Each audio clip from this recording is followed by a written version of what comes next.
Isso. São os 6 e pouco de aposentadoria, mais os 20 que a minha mulher recebia, que passou para 30, mas ela não recebeu nenhum de 30 porque morreu antes. Uhum. Mais ou menos, então, 26 mil, é isso? Não, pode dar 30 mil. 30 mil reais mensais. Tem mais porque tem doação para os meus filhos. Uhum. É porque eu não tenho...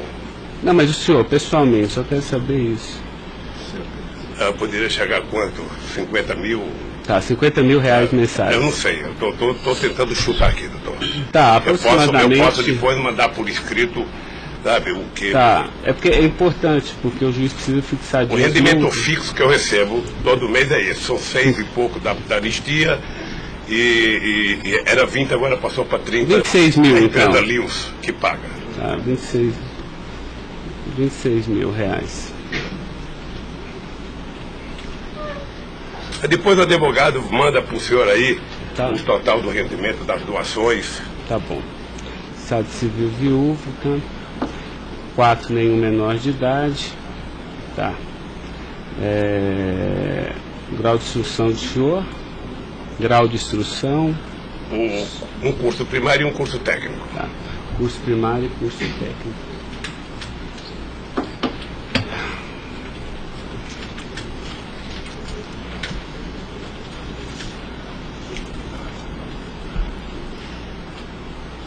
Me dê uma caneta aí, Caio, por favor.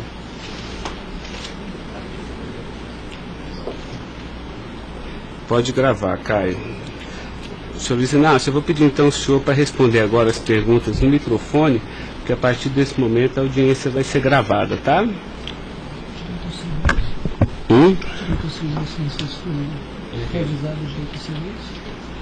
Eu vou avisar ele agora. Vou falar da acusação e vou avisar. Tá? Tá pronto, Caio? Tá. Senhor Luiz Inácio, esse momento é o momento do seu interrogatório, tá? A lei lhe garante o benefício de ficar em silêncio em todas as perguntas que eu lhe fizer, as perguntas feitas pelo membro do Ministério Público, pela defesa dos denunciados, inclusive até pela sua própria defesa, tá?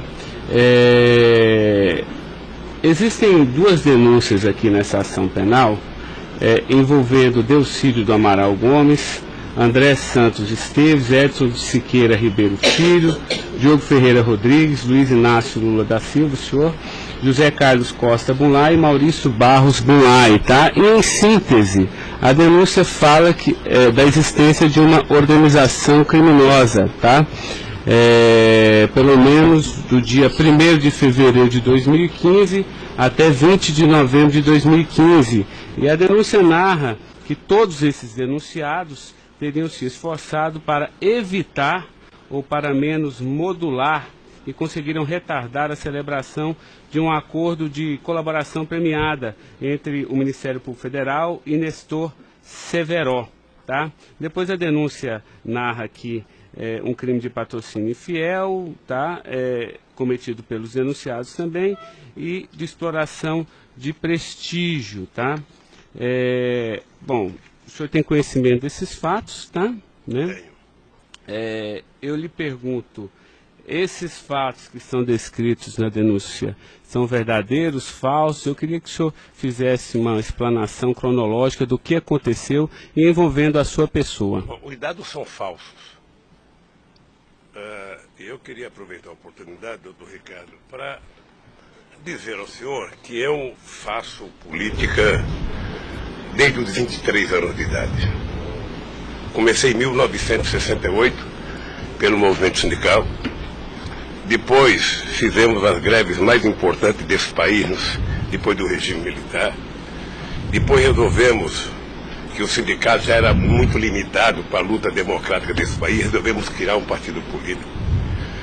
Participei da criação do mais importante partido político de esquerda da América Latina, partido que fez a maior política de inclusão social na história desse país, partido que fez a maior política de combate à corrupção na história desse país.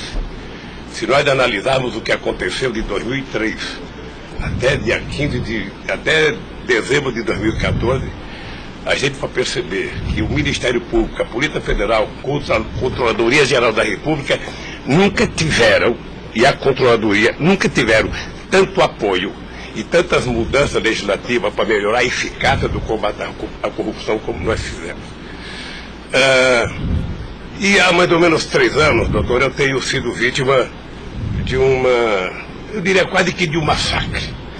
Ou seja, eu acho que todos aqui têm dimensão do que é um cidadão que foi presidente da República, que foi considerado o mais importante presidente da história desse país, que saiu com 87% de aprovação de bom e ódio, que fez com que o Brasil fosse respeitado no mundo inteiro e virasse protagonista internacional. De repente é pego de surpresa por manchete de jornais, por notícias na televisão, todo dia, todo santo dia, no café da manhã, no almoço e na janta, alguém insinuando, tal empresário vai prestar uma delação e vai acusar o Lula. Tal deputado vai prestar uma delação e vai acusar o Lula. Agora vão prender fulano, agora vão pegar o Lula. Agora vão pegar fulano e vai prender o Lula. Prenderam o Odebrecht, vai delatar o Lula. Prenderam o AOS, vai delatar o Lula. Prenderam o Bunlai, vai delatar o Lula. Prenderam o Delcídio, vai delatar o Lula. Prenderam o Papa, vai delatar o Lula. Eu esperando pacientemente. Por isso eu estou muito, muito orgulhoso e prazeroso de estar aqui para poder, na frente de um juiz imparcial, contar a versão deste fato. Primeiro, me ofende profundamente a insinuação de que o PT é uma organização criminosa. Me ofende profundamente, porque é o mais importante partido criado nesse país, criado pelos trabalhadores, dirigido pelos trabalhadores, e que fez nesse país o que ninguém nunca fez. E combater a corrupção não é virtude, é uma obrigação moral e ética. E isso eu aprendi com uma mulher que nasceu e morreu analfabeta. Segundo, esse partido conseguiu fazer com que as instituições fossem fortalecidas. O Ministério Público tinha um apelido de engavetador. No meu governo, pela minha vocação sindical, eu fazia questão de fortalecer a corporação e indicar o representado pela instituição. A Polícia Federal, quantos processos eram engavetados, quantas pastas sumiram nesse país. No meu governo, a Polícia Federal tinha que fiscalizar, tinha que investigar, teve dinheiro para investimento em inteligência e os delegados sabem como é que eles foram valorizados. E eu dizia, só tem um jeito de ninguém ser pego nesse país, é ser honesto, é não fazer nada errado. Pois bem, a Controladoria Geral da República não existia. Era uma peça de ficção quando eu cheguei no governo. Eu coloquei primeiro o ministro Valdir Pires, ex-governador da Bahia, depois eu coloquei um juiz, o nosso amigo Jorge Arge, que quem conhece sabe que não brinca em serviço. E ele sabe que a ordem que ele recebeu é o seguinte, olha, tem que controlar e tem que fazer com que as pessoas saibam que honestidade não é mérito, é obrigação. Pois bem, e agora eu estou nessa... Só sabe o que é levantar todo dia, sabe, achando que a imprensa está na porta de casa porque eu vou ser preso? Ah, porque não sei quem delatou Lula vai ser preso, porque não sei quem delatou Lula vai ser preso. E eu tenho dito, eu duvido, antes, durante e depois, os que estão presos e os que vão ser presos, que tenha um empresário ou um político que tenha coragem de dizer que um dia me deu R$10, ou que tenha coragem de dizer que um dia o Lula pediu 5 centavos para ele. Eu não faço isso porque sou melhor do que os outros, não. Eu faço isso porque quem chegou à presidência da República como eu cheguei, depois de perder 3 eleições, não tinha o direito de errar. Fiquei 8 anos no meu mandato, doutor, 8 anos, sem ir num jantar, sem ir num aniversário, sem ir num casamento, exatamente para não dar pretexto de aparecer aqueles que vão tomar uma champanhe e vêm pedir um favor. E vem tirar fotografia com o celular para depois explorar essa fotografia. Eu fico orgulhoso de estar prestando depoimento e chateado por uma ilação feita nesse processo contra mim pelo senador Delcídio. Portanto, eu queria lhe dizer que eu estou aqui para responder toda e qualquer pergunta. Se tem um brasileiro nesse momento que quer a verdade e deseja a verdade nesse país, sou eu. Portanto, estou à inteira disposição para responder tudo e a todos do jeito que vocês perguntarem. Tá, adentrando então na peça acusatória, senhor Luiz Inácio, A denúncia narra aqui 7 fatos. Diz aqui que no dia 8/4/2015, o senhor reuniu-se com o Delcídio Amaral no Instituto Lula, em São Paulo, e o senhor teria exortado a Delcídio a adoção de medidas para a compra do silêncio de Nestor Severo, de forma a que o Nestor, não celebrasse o acordo de colaboração premiada com o Ministério Público Federal. Vamos por fatos, que eu acho que fica mais fácil, a gente faz o encadeamento temporal aqui da denúncia. Esse fato existiu, Delcídio foi lá, pediu para o senhor, o senhor teria pedido a ele para que ele intervisse e pudesse pelo menos ocultar fatos que pudesse relacionar o senhor José Carlos Bunlai, e ele diz mais, diz até que o senhor também teria pedido a ele, porque o senhor também teria envolvimento aqui com negócios escusos na Petrobras. Doutor, só tem um brasileiro que poderia ter medo de um depoimento do Severo, pela relação que tinha com ele, que é o Delcídio. Eu não tinha relação com o Severo. Portanto, eu não tive nenhuma preocupação com o depoimento de nenhum empresário, de nenhum diretor da Petrobras, porque não tem essa relação com eles. Portanto, o Delcídio contou uma inverdade nesse processo. Essa reunião existiu? Deve ter tido muitas reuniões com o Delcídio.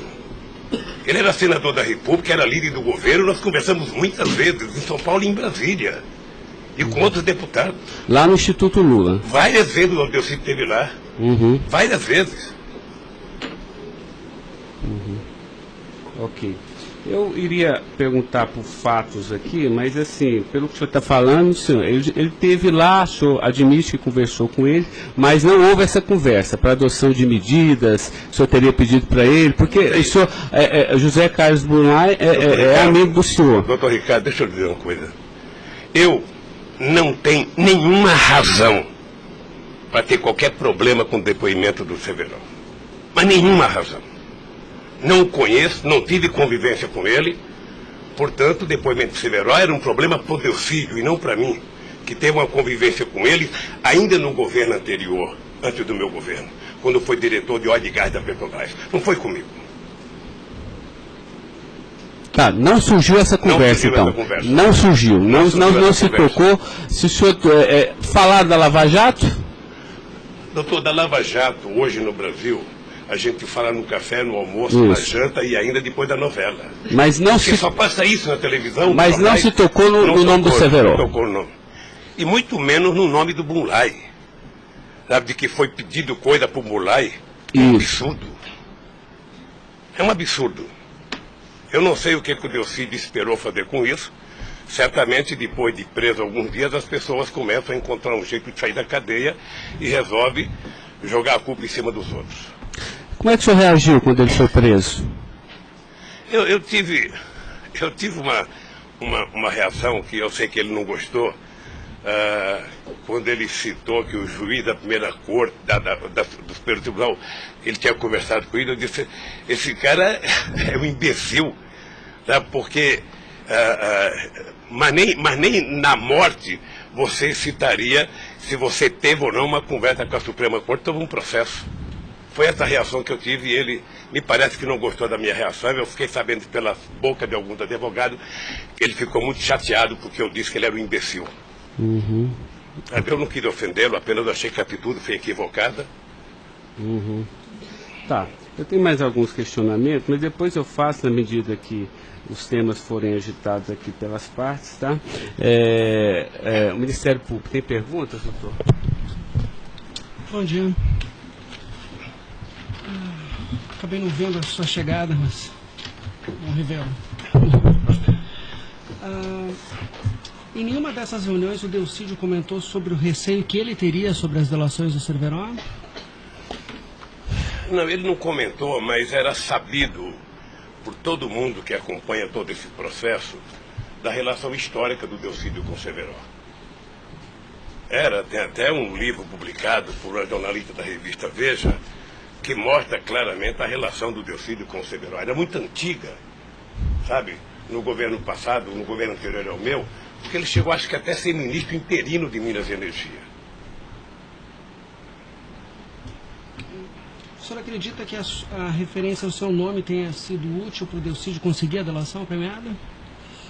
Olha, por tudo que eu vejo todo dia na imprensa, eu acho que tem alguém instigando a falar meu nome. Eu fico sabendo de notícia, não sei se é verdade, nos blogs, nos colunistas, de que todo dia alguém vai pratear depoimento e fala o nome do Lula, cita o nome do Lula, cita o nome do Lula. Eu canso de ouvir isso todo santo dia, sabe? É bem possível que eu vi uma entrevista dele na Globo News que parecia que tinha recebido o prêmio Nobel da delação, a disfarçatez, sabe? Como ele estava se desenvolvendo, eu fui no Roda Viva. Ou seja, depois que fazem a bobagem que fez, se é que fez, ele teria que jogar nas costas de alguém. Primeiro, sabe, a minha relação com o Delcídio era uma relação institucional. E ele sabe disso. Voltando um pouco, o senhor poderia explicar a sua relação com o Bunlai? Veja, eu conheci o Bunlai na campanha de 2000. O PT governava o estado do Mato Grosso do Sul.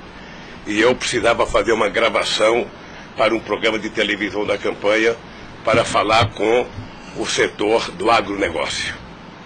E aí o governador do PT disse que tinha um amigo lá e me levou na fazenda dele, me parece que em Miranda.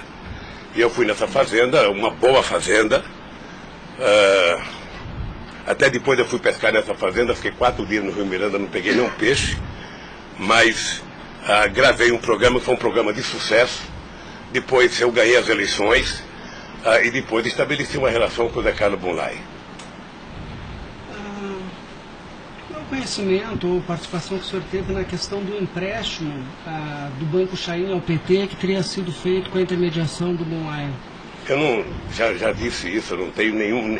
Fiquei sabendo de que o Bunlai tinha feito um empréstimo pela imprensa. O senhor teve conhecimento de que para quitar esse empréstimo houve a contratação pela Petrobras da empresa Chain Engenharia na questão Fiquei da sabendo também pela imprensa e me parece que numa pergunta que o Ministério Público já me fez. Após esses fatos, sobre a saída do Cerveró do posto da diretoria da Petrobras, há uma informação na denúncia relativa a divisões de indicações por partido de diretorias na Petrobras. Diretoria de abastecimento seria normalmente indicada pelo PP, diretoria de serviços pelo PT, diretoria nacional pelo PMDB. O senhor tem conhecimento disso? Veja, doutor Ivan, dizer uma coisa que me parece que está virando costumeiro isso nos depoimentos, que é a falta de compreensão do que significa um governo de coalizão em qualquer parte do mundo. E parece que tem pessoas com dificuldade de compreender isso. Aliás, no depoimento do presidente Fernando Henrique Cardoso, ele foi muito bem ao explicar o que é um governo de coalizão. Quando você ganha uma eleição no regime presidencialista de coalizão, você tem que montar o governo. Você precisa construir uma maioria no Congresso Nacional para você poder montar o governo. E você não monta a maioria com quem você quer. Porque se você pudesse, você pegaria só suplente que não foi eleito. Mas como o suplente não vota, você tem que fazer o acordo com quem é eleito, com quem tem mandato. E obviamente que você pode fazer um acordo programático, e nesse acordo programático você pode fazer um acordo de participação no governo. Então os partidos que compõem a base do governo participam do governo, indicam ministros, indicam cargos. Todas as pessoas indicadas são pessoas com mais de 30 anos da Petrobras. Eu já disse no depoimento, sabe, que vocês vão ter que ouvir muita gente, o Conselho Fiscal da Petrobras, o Conselho de Administração da Petrobras, sabe, para saber se havia denúncia de corrupção, porque quando nós indicamos as pessoas e quando os partidos indicam, ou seja, se aparecer alguma denúncia de corrupção e aparecer no GSI, essa pessoa não é indicada. Porque qual é o critério? O partido tem um ministro, o partido tem uma bancada. Essa bancada conversa com o ministro. Se indicar um nome qualquer, esse nome vai para a Casa Civil, da Casa Civil passa para o GSI, que é o Gabinete Institucional, faz um levantamento, eu não sei aonde, sabe? E se não tiver nenhuma denúncia, essa pessoa é mandada para o Conselho de Administração e o Conselho de Administração indica. Não é o presidente da República que indica, é o Conselho de Administração. É assim que funciona em qualquer lugar do mundo. Mas, presidente, mas só uma questão relativa a isso. Existe um vídeo no YouTube em que o senhor está inaugurando uma plataforma que o senhor realmente fala que no seu governo a Petrobras se tornou mais transparente e que o senhor participava mais das decisões da Petrobras. É de uma plataforma em Angra dos Reis, isso foi em 2010. Então, deixa, doutor. Aí eu estou lhe perguntando para o senhor explicar. O senhor se lembra desse discurso? Eu sei que é muita coisa, mas eu estou até com um vídeo aqui e eu queria lhe perguntar isso. Senão a gente pode até passar. É que a imprensa dizia que eu vivia fazendo assembleia.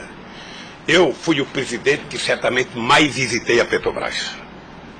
Eu fui o presidente que decidi no governo com a Petrobras de que era importante que a gente recuperasse o poder de construção de plataforma da Petrobras para a gente não importar da Coreia ou da China, que era preciso criar uma indústria petrolífera forte no Brasil.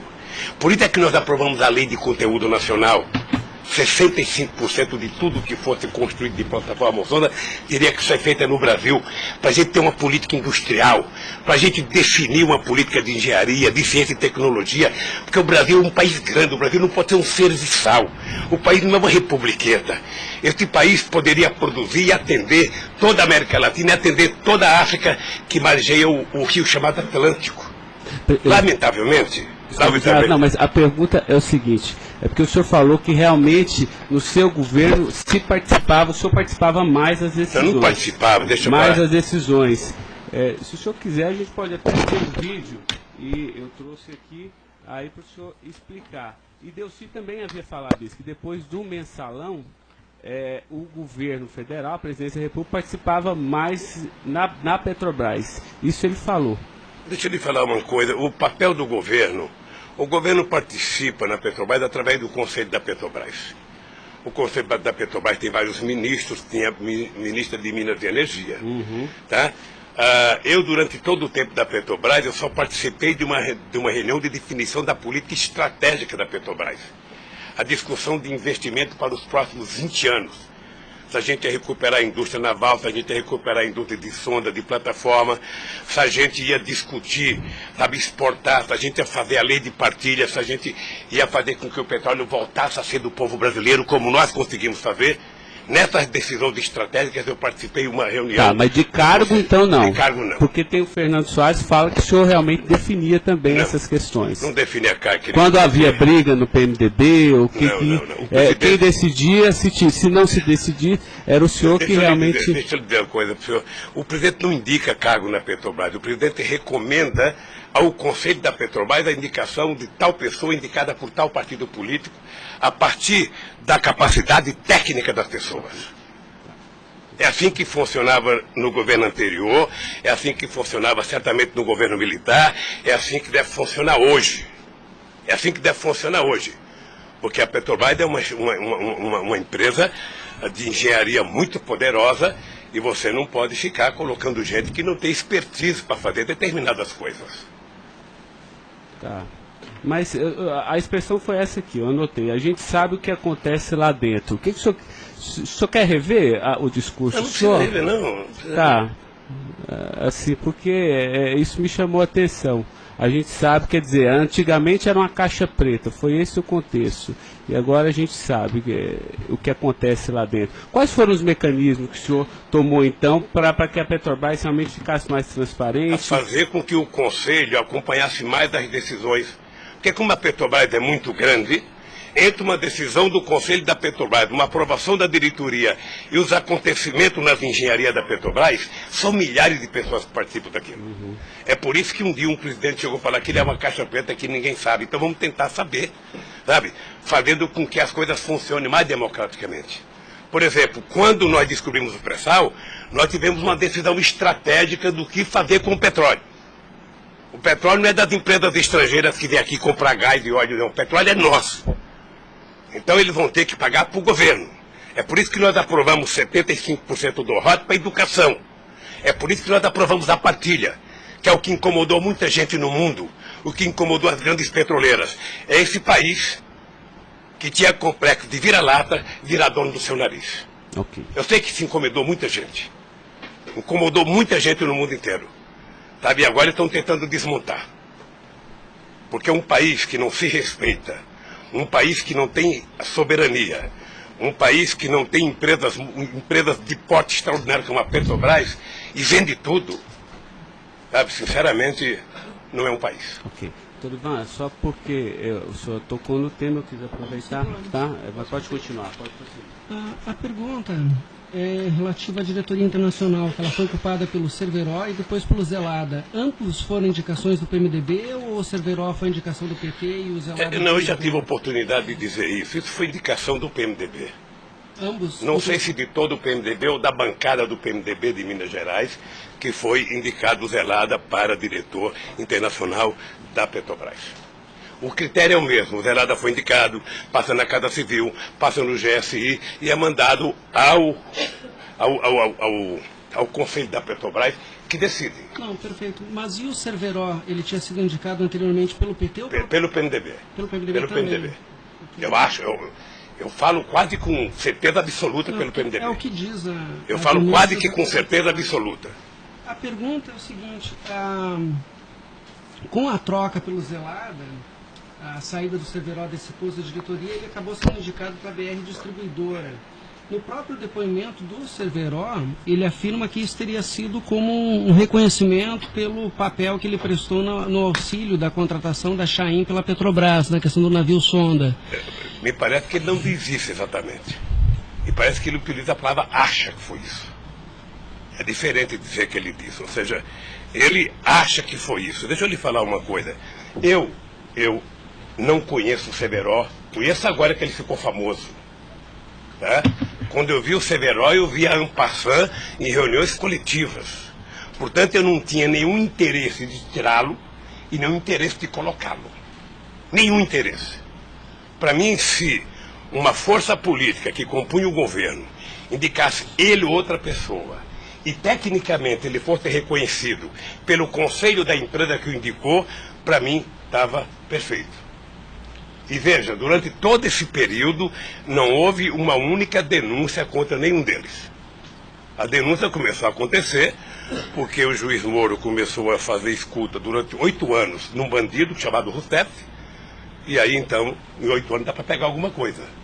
Pegou esse negócio. O senhor tem conhecimento de quem teria feito a indicação do nome do Cerveró para a BR Distribuidora?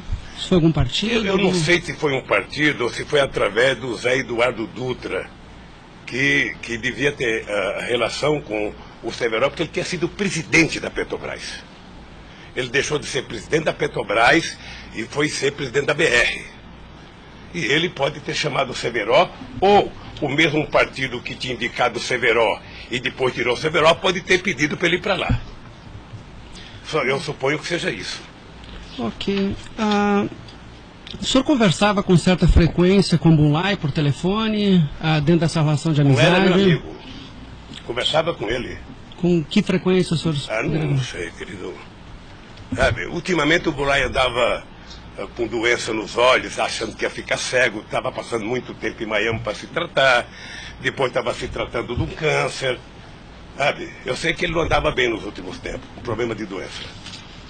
Porque a denúncia cita algumas ligações de um telefone que pertenceria ao Instituto Lula. O senhor utilizava esse telefone do Instituto Lula para conversar com o Bulay também, ou normalmente só o mas seu qual celular? É o crime do Bulay ligar para mim? Não, eu estou tentando esclarecer os fatos, presidente. Ligado, eu conversava com o Bulay, tinha um profundo respeito pelo Bulay, um profundo respeito. O Bulay sabe perfeitamente bem que a relação que ele tinha comigo não permitia que discutisse qualquer negócio, porque eu não levo para casa ninguém para discutir negócio. O negócio eu discutia no palácio.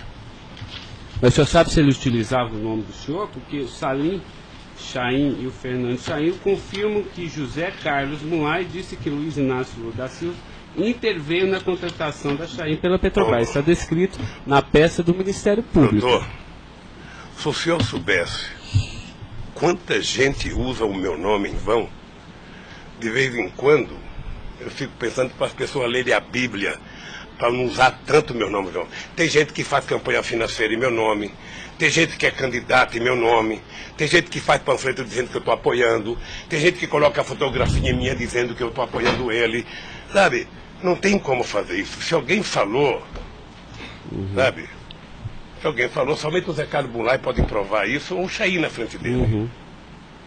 Eu duvido que o Zé Carlos Bunlai, ou algum outro empresário, ou algum outro, desses que já prestaram depoimento, diga que um dia eu chamei ele para conversar sobre tal coisa, sobre qualquer coisa. Sabe por quê, doutor? Porque eu tinha noção de que o único jeito de eu governar esse país dignamente era não permitir qualquer promiscuidade na minha relação com os agentes empresariais ou os agentes políticos. A afirmação seria que o senhor estaria abençoando o negócio da Chaim pela Petrobras. O senhor não... Nem abençoando, nem amaldiçoando, porque eu não sabia. Sem mais perguntas, excelência. A defesa, então, a sua defesa vai ser a última a perguntar. A sua defesa de Delcídio Amaral.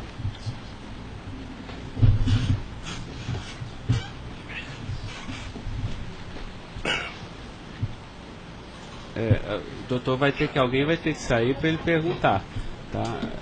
Da mesa para que...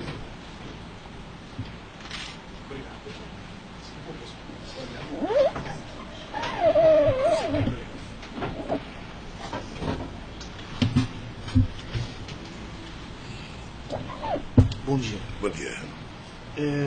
O senhor já mencionou que, de sua parte, não haveria nenhum receio na delação de Nestor Cerveró.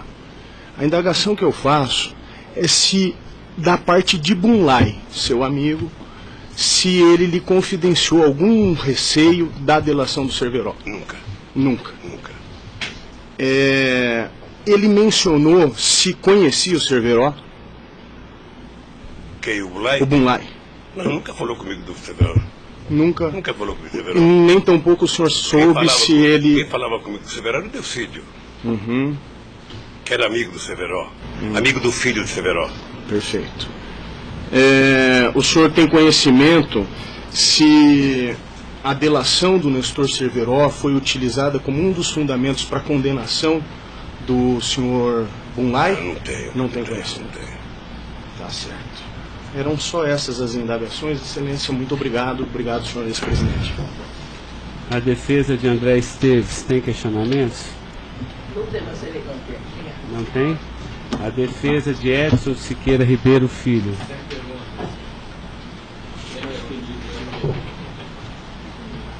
A defesa de Diogo Ferreira Rodrigues. A defesa de José Carlos Bunlai. Tem algumas perguntas. Pode fazer isso. Bom dia, presidente. Presidente, o senhor disse que a sua relação com o senador Delcídio era institucional. Mas o senhor sabe qual era a relação do senador Delcídio com o José Carlos Bunlai? Eles tinham alguma amizade? Eles tinham alguma proximidade? Veja, a impressão que eu tenho era que era muito pequena a relação dos dois. E parece que o José Carlos Bunlai não tinha muita relação com o Delcídio. E com a sua mulher, dona Marisa, qual era a relação do José Carlos Bunlai? Eles tinham amizade? A mesma que comigo. O aniversário da sua ex-mulher?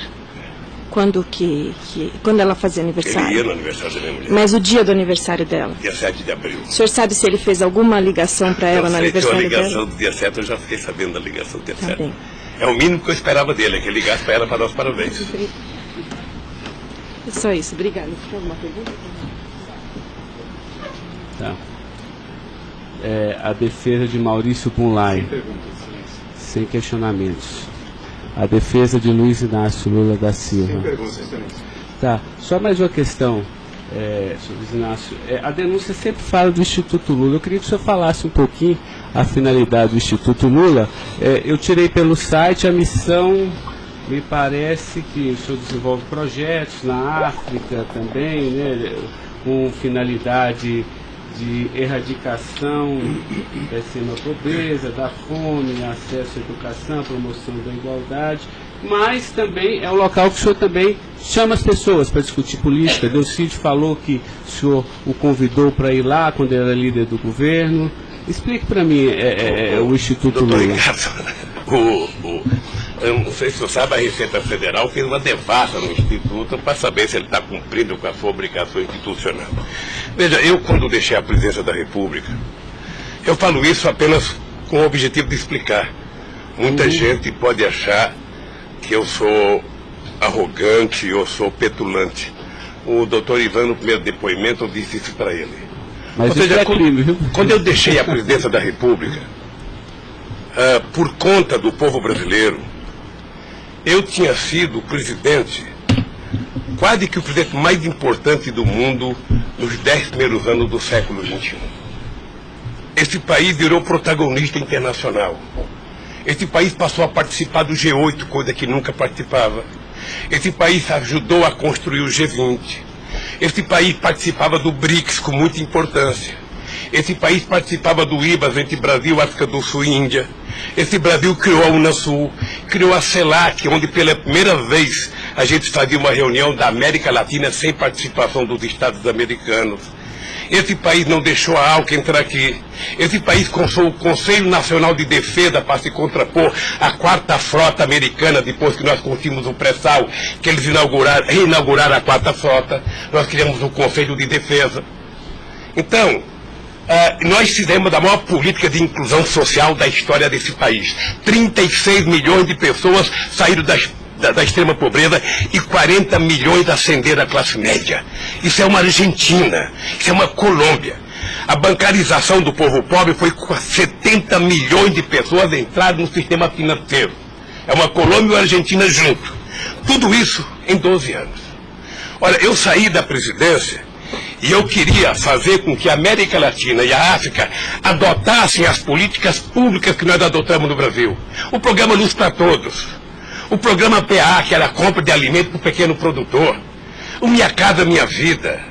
O Bolsa Família. O aumento do salário mínimo. Durante 12 anos, todos os funcionários públicos tiveram aumento nesse país. Houve reajuste de carreira, houve aumento do salário mínimo. Aumentamos as exportações, aumentamos o mercado interno. Uma demonstração de que o pobre não era problema. O pobre era a solução. Eu gostava de ir para a África para dizer para os presidentes. Uma vez até fiquei com medo de Angola. Porque eu, depois da minha palestra, eu me dei conta da quantidade de general que tinha lá dentro. E eu falei o seguinte, é preciso diminuir o dinheiro das Forças Armadas e colocar dinheiro para os pobres. Porque o pobre não entra no orçamento. O poder judiciário entra, porque tem poder de pressão. Os sindicatos organizados entram. Sabe? Todo mundo entra, o pobre não entra. O pobre está lá desgraçado, abandonado, ninguém olha por ele. Agora, coloque ele no orçamento. Deixa ele começar a ir no shopping. Deixa ele começar a comprar carne, comprar iogurte, comprar meia, comprar sapato. Nesse país ficava incomodado porque pobre comprava dentadura com o dinheiro que a gente dava do Bolsa Família. E eu queria ensinar isso, eu queria ensinar as pessoas a compreenderem que o pobre no Brasil e no mundo seria a solução se a gente desse a ele o mínimo necessário. Foi por isso que eu não quis criar uma ONG. Criei um instituto para poder viajar o mundo tentando mostrar o exemplo do que esse país fez em tão pouco tempo. Mas o que Delcídio, porque ele disse aqui que algumas vezes o senhor chamou ele lá. Em que ele se encaixa aí? É que eu não sabia, doutor. Porque sabia, assim, realmente eu entendi, a política está de acordo com o estatuto aqui do Instituto Lula, mas assim, por que o senhor chamou ele lá? Ele falou assim, muitas vezes o presidente Lula, e de vez em quando eu ia com cortesia também. Deixa eu lhe falar, ele foi muitas vezes conversar comigo, ele era líder do governo, como outros senadores foram conversar comigo. Cada vez que o Delcídio ia no hospital sírio-libanês fazer um check-up ou uma consulta, ele falava, presidente, eu estou aqui no Sírio, eu posso passar aí? Passo, meu filho. Mas o senhor não tratava dessas questões do Instituto?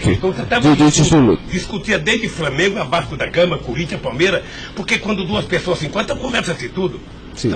Mas não era política institucional do Instituto, isso que eu estou perguntando. Não era política institucional do Instituto, é que eu talvez tenha cometido erro, sabe, que eu deveria ter alugado uma sede do lado. E quando eu discuti esse instituto, ficava numa cadeira, quando eu discutia outra coisa, mudava para outra cadeira. Eu achei desnecessário. Eu achei que a civilização não exigiria essa burocracia toda, porque isso é uma coisa de burocracia. Eu sou o mesmo ser humano, eu sou presidente de honra do PP, eu sou ex-presidente da República, eu era presidente de honra do Instituto. Eu não decidi as coisas pelo Instituto. O Instituto é uma diretoria. Eu apenas estava lá, eu era a figurinha carimbada do Instituto. Era para ele fazer merchandising. Aqui o Lula.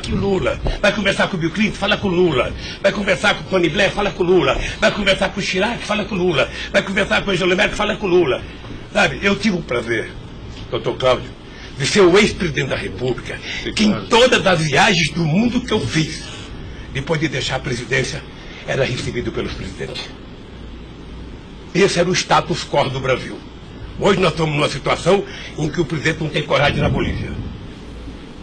Então o país, que era um motivo de orgulho, virou um motivo da tristeza. Pela pequenez que esse país tomou dimensão nos últimos anos. Não, eu não estou emitindo nenhum juízo de valor, mas assim, o que eu quero saber é o seguinte: o senhor também chamava pessoas como o líder do Delcídio para conversar sobre outros assuntos. Chamava dirigente sindical, chamava gente do LGBT, chamava negro, chamava índio, chamava todo mundo. Isso. Ali, eu vou dizer uma coisa, sabe qual é o apelido do Instituto? Sabe? Não sei, nunca fui. Posto Ipiranga. Lamentavelmente é assim. Mas não é por causa do Instituto, é por causa do personagem. Sabe? Então todo mundo fala, tem problema em tal lugar, Posto Ipiranga. Tem problema em tal lugar, Posto Ipiranga. E sabe que eu tenho orgulho disso. Eu tenho muito orgulho de fazer 36 anos que eu deixei o movimento sindical e ainda sou amigo de todos os sindicalistas, de todas as correntes, da Força Sindical à CUT. Sou amigo de todos os partidos políticos. Então, se isso é um pecado, se isso é um erro jurídico, se isso incomoda o Ministério Público, a Polícia Federal, sei lá quem, eu vou alugar uma salinha na porta e sento lá e atendo e vou deixar em paz, porque não é possível.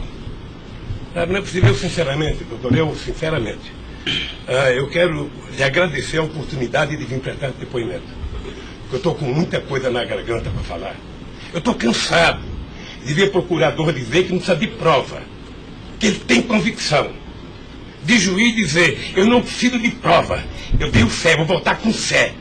Eu quero provas, alguém tem que dizer, qual é o crime que eu cometi, aonde que eu cometi. Chamar o PT de organização criminosa, se dependesse de mim, cada deputado do PT, cada vereador do PT, cada militante, abrir um processo para quem dizer provar qual é a quadrilha. Porque eu estou cansado, doutor. 71 anos de vida, eu cansei. Cansei de ver as instituições que eu ajudei a criar desde a Constituinte para valorizá-las, desprestigiadas por comportamento pessoal. Gente que adora, gente que não pode abrir a geladeira, que vê uma luz e já começa a dar declaração. Gente que liga o barbeador, começa a falar achando que é o microfone do rádio. Eu cansei disso. Eu sempre valorizei o Ministério Público. Eu sempre valorizei a Polícia Federal.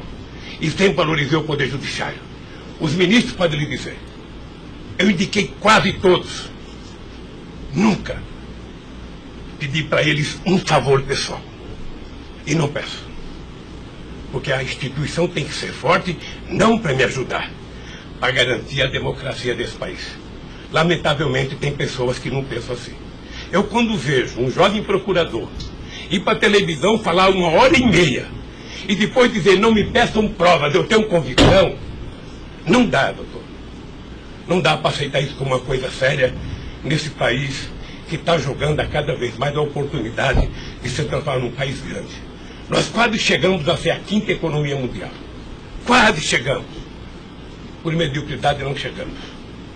Então eu lamento profundamente. Eu gostaria que meu depoimento fosse tudo numa semana só.